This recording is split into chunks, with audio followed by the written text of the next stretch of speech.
Ladies and gentlemen, while Moscow unilaterally declared a 72-hour humanitarian ceasefire hoping to create a brief pause for dialogue, UAVs bearing Ukrainian symbols pierced the skies over the Belgorod region, spreading more bloodshed and injuries.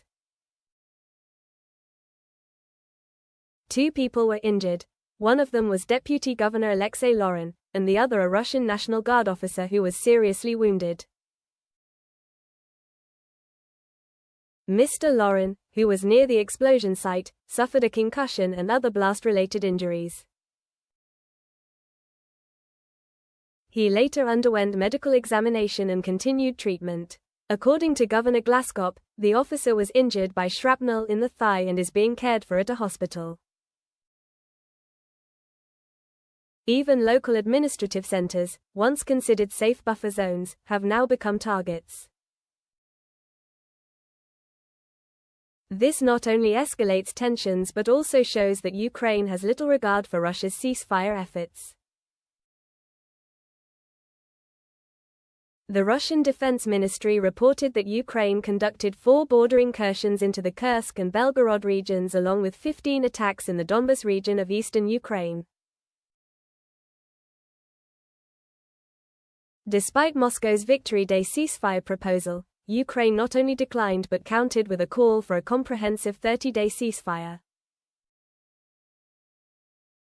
This shows that Kyiv does not wish to follow Russia's terms, instead seeking to set its own rules.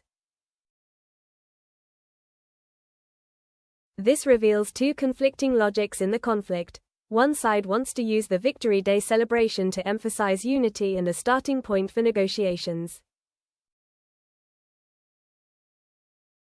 The other wants to prolong the silence of guns not just to catch its breath, but to create space for the next political move. Russia claimed the 72-hour proposal was for humanitarian reasons. Ukraine responded with a demand for a clear, practical, and long-term plan. Even the intermediary role proposed by former U.S. President Donald Trump, who suggested a 30-day ceasefire back in March, couldn't bridge the deep differences. In this context, the attack on the Belgorod government building felt like a direct blow to diplomatic efforts. It wasn't just a military strike, it was a message: Ukraine doesn't want to negotiate under Russian terms. On the Russian side, Kremlin spokesperson Dmitry Peskov said they might consider Ukraine's proposal but would attach additional Russian conditions. This topic has been raised by Ukraine for some time. Even when the Trump administration proposed it, President Vladimir Putin expressed cautious support, saying it would be difficult to discuss details without clarity on many ceasefire-related aspects. Putin also indicated he was open to a potential 30-day ceasefire for the conflict, based on Trump's suggestion. However, the Kremlin remains concerned that Ukraine may use the ceasefire period to reinforce its forces, such as by receiving more Western weapons, training new troops, reorganizing the military, or repositioning. Putin emphasized that without strict control mechanisms, the ceasefire could simply serve as an excuse for Ukraine to regroup and return stronger. This was a message to both Ukraine and the West. A ceasefire is not a privilege to be exploited, it must be a binding and transparent agreement. While a ceasefire may appear to be aimed at reducing casualties, in a war where both sides believe they can win, or at least must not lose, it can sometimes be a trap. Ukraine currently holds the initiative on several fronts, particularly in the Kharkiv and Zaporizhia regions. Recently, Ukrainian forces have not only held their ground but also launched effective counterattacks, causing significant damage to Russian troops. From a tactical point of view, an abrupt ceasefire would disrupt momentum, slow down supplies, and cost Ukraine its advantage. From a media standpoint, responding to Russia's call might make Ukraine look like it's being led by Russia, something President Volodymyr Zelensky's administration wants to avoid at all costs. Political, military, and media independence is a key tool for Ukraine to maintain Western support. Accepting a Russian-initiated ceasefire would weaken Ukraine's legitimacy in the international community. In war diplomacy, who initiates what matters and can influence public opinion and defense aid?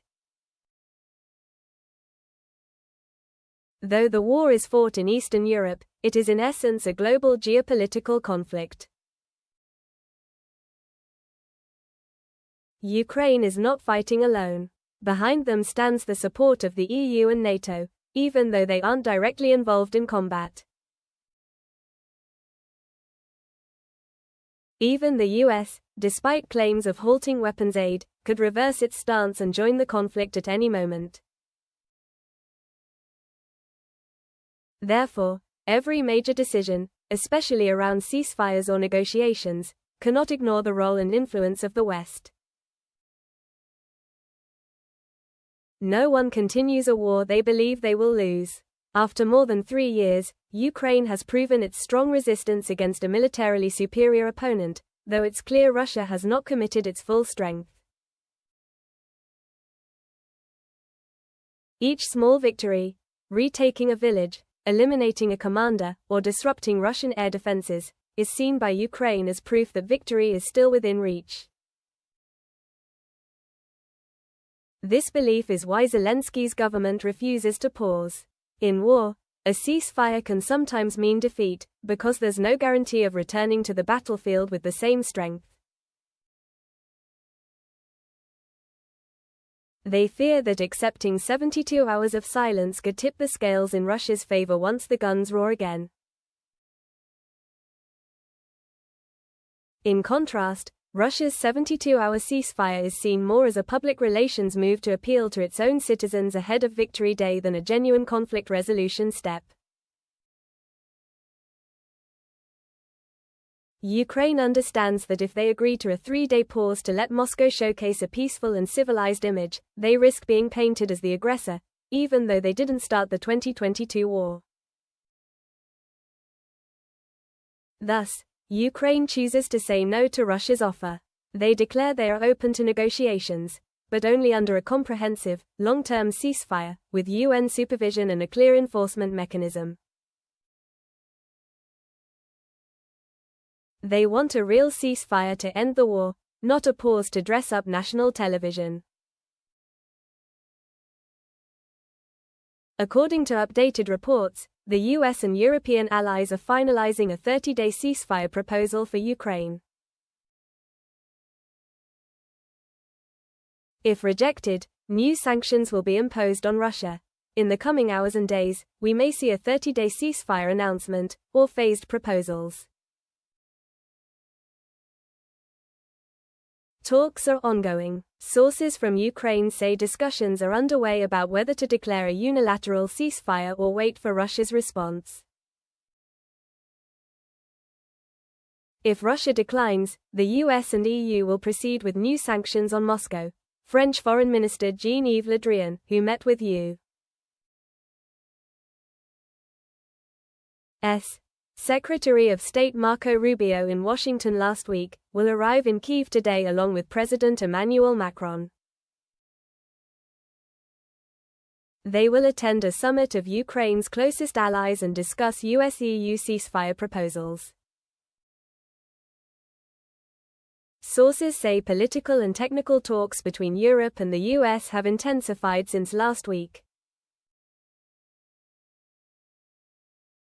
Trump and Macron have spoken to discuss the ceasefire proposal. Ultimately, a truly effective ceasefire requires a minimum level of trust between the parties, something the whole world sees as missing between Russia and Ukraine. Russia believes Ukraine is merely a Western puppet, so any Kyiv commitment is meaningless without Washington's backing. Ukraine argues that Russia always finds ways to deceive, just as it annexed Crimea after previously promising non-intervention. That's the core issue. Whether the ceasefire lasts 3, 30, or 300 days doesn't matter if trust isn't restored.